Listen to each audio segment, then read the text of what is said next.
नमस्कार। आज हम एक बहुत ही दिलचस्प कहानी में उतरने वाले हैं, जो है भगवान कृष्ण और रुक्मिणी की। उनके बीच हुआ एक छोटा सा चंचल सा झगड़ा प्रेम और भक्ति के कितने गहरे सच सामने लाता है। असल में ये कोई दिल दुखाने वाली परीक्षा नहीं थी, बल्कि ये तो भक्ति की असली गहराई को समझने और समझाने का एक तरीका था। तो चलिए शुरुआत एक सवाल से करते हैं। क्या प्रेमियों के बीच की एक छोटी सी तकरार परम सत्य को उजागर कर सकती है? यही सवाल इस पूरी कहानी की नींव है और ये सवाल अंत तक हमें सोचने पर मजबूर कर देगा।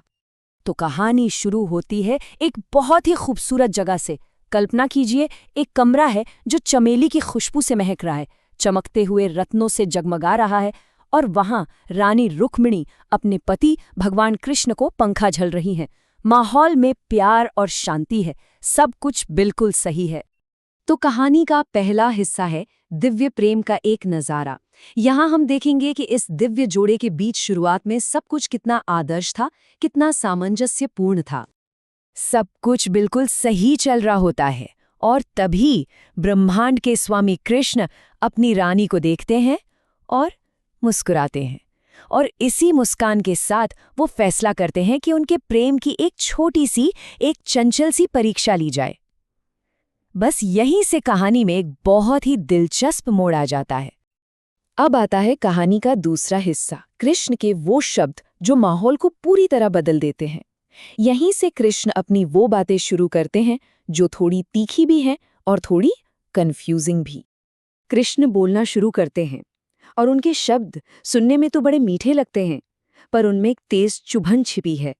वो कहते हैं, मेरी प्रिय राजकुमारी, एक बात बताओ, तुम्हें चाहने वाले इतने बड़े बड़े शक्तिशाली राजा थे, उन सबको छोड़कर तुमने मुझे क्यों चुना?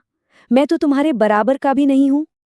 और देखिए, ये कितना दिलचस्प है कि कृष्ण खुद को कैसे पेश कर रहे हैं। वो अपनी ही कमियां गिनाते हैं। कहते हैं कि मैं तो राजाओं के डर से समुद्र में जा छिपा था, मेरे पास कोई धन दौलत भी नहीं है, मुझे तो बस गरीब लोग ही पसंद करते हैं, अमीर और शक्तिशाली तो मुझसे नफरत करते हैं। और अपनी सारी कमियां गिनाने के बाद कृष्ण एक ऐसी बात कह देते हैं जो किसी को भी चौंका दे। वो कहते हैं, तुमने ना बहुत बड़ी गलती कर दी है मुझे चुनकर। एक अदूरदर्शी फैसला था ये। अब तुम्हें एक ज्यादा बेहतर पति चुन लेना चाहिए, कोई ऐसा योद्धा जो तुम्हारी हर इच्छा पूरी कर सके। सोचिए, ये सुनना कितना मुश्किल रहा होगा। अब आता है कहानी का तीसरा पड़ाव, एक रानी का दिल टूटना। तो अब देखते हैं कि कृष्ण के इन शब्दों का रुक्मिणी पर क्या और कितना गहरा असर होता है। रुक्मिणी ने उन्होंने अपने जीवन में कभी ऐसे कठोर शब्द नहीं सुने थे, वो भी अपने पति से। उनका दिल तो जैसे डर और दुख से कांपने लगा। एक पल में उन्हें लगा कि बस उन्होंने अपने पति का प्यार हमेशा के लिए खो दिया। और फिर उनकी ये निराशा इतनी बढ़ जाती है कि वो उसे सह नहीं पाती। ग्रंथों में इसका वर्णन बहुत ही काव्यात्मक ढंग से किया गया है। लिखा है कि उनका मन दुख, भय और शोक से ऐसा भर गया कि उनका शरीर हवा के झोंके से उखड़े हुए केले के पेड़ की तरह जमीन पर गिर पड़ा। वो बेहोश हो गईं। तो यहाँ से कहानी का रुख एकदम बदल जाता है। अब आता है चौथा हिस्सा, भगवान की कोमल सांत्वना। कृष्ण अब अपने असली इरादे जाहिर करते हैं और अपनी प्रिय रानी को दिलासा देते हैं। जैसे ही कृष्ण देखते हैं कि रुक्मिणी ने उनके मजाक को सच मान लिया है, वो एक पल भी नहीं गंवाते। वो फौरन उनके पास दौड़कर जाते हैं। अब ये साफ हो जाता है कि उनका इरादा क्रूर होने का था ही नहीं, ये तो बस एक परिहास था, एक मजाक। और फिर कृष्ण बहुत ही प्यार से उन्हें होश में लाते हैं। वो उन्हें जमीन से उठाते हैं, उनके बिखरे बालों को संवारते हैं, उनके चेहरे को सहलाते हैं, उनके आंसू पोंछते हैं और उन्हें गले लगा लेते हैं। और फिर बहुत धीरे से वो अपना असली इरादा समझाते हैं।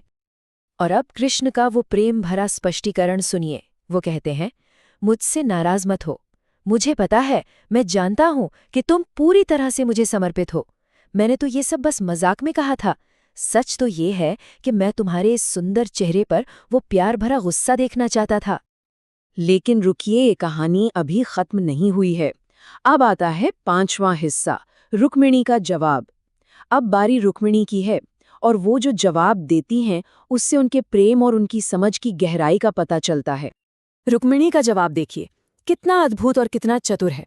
वो कृष्ण की बात से सहमत होती हैं, लेकिन उसका मतलब ही पलट देती हैं।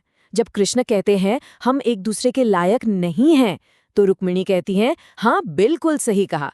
कहाँ आप सर्वशक्तिमान भगवान और कहाँ मैं एक साधारण सांसारिक स्त्री, हमारी भला क्या तुलना। और ऐसा ही वो उनकी दूसरी बात के साथ भी करती हैं। जब कृष्ण अपनी कायरता की बात करते हैं तो रुक्मिणी उसे एक आध्यात्मिक ऊंचाई दे देती हैं। कृष्ण कहते हैं मैं तो डर के मारे समुद्र में जा छिपा था। इस पर रुक्मिणी का जवाब होता है आप कहीं छिपे नहीं थे, आप तो इस दुनिया के शोर शराबे से दूर हर किसी के हृदय के अंदर निवास करते हैं। और फिर गरीबी वाली बात, जब कृष्ण कहते हैं कि मेरे पास तो कोई धन दौलत नहीं है, तो रुक्मिणी की समझ देखिए। वो कहती हैं आपके पास कुछ इसलिए नहीं है क्योंकि आप ही तो सब कुछ है, सारी दुनिया आपकी है, देवता तक आपको भेंट चढ़ाते हैं। और आखिर में रुक्मिणी अपना अंतिम तर्क रखती हैं, जो उनके फैसले को बिल्कुल पक्का कर देता है। वो कहती हैं मैं आपकी महिमा को जानती हूँ और इसीलिए मैंने आपको चुना। मैंने तो भगवान ब्रह्मा और भगवान शिव जैसे देवों तक को अस्वीकार कर दिया, तो फिर मैं किसी और की परवाह क्यों करूंगी। तो अब हम आते हैं कहानी के आखिरी हिस्से पर, भक्ति का सच्चा स्वरूप। आखिर इस पूरी परीक्षा का मकसद क्या था? अब कृष्ण खुद इसका खुलासा करते हैं। रुक्मिणी का जवाब सुनकर कृष्ण बहुत प्रसन्न होते हैं। वो कहते हैं कि वो यही सुनना चाहते थे। फिर वो समझाते हैं कि जो लोग दुनिया की चीजें पाने के लिए मेरे पास आते हैं वो असल में मेरी माया में फंसे हुए हैं। सच्ची भक्ति वो तो बिना किसी स्वार्थ के सिर्फ प्रेम के लिए होती है।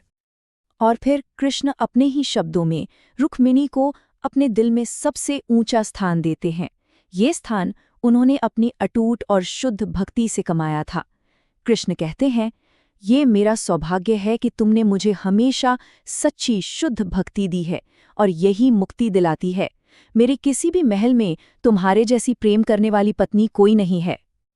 तो ये कहानी आखिर में हमें एक बहुत गहरे सवाल के साथ छोड़ जाती है।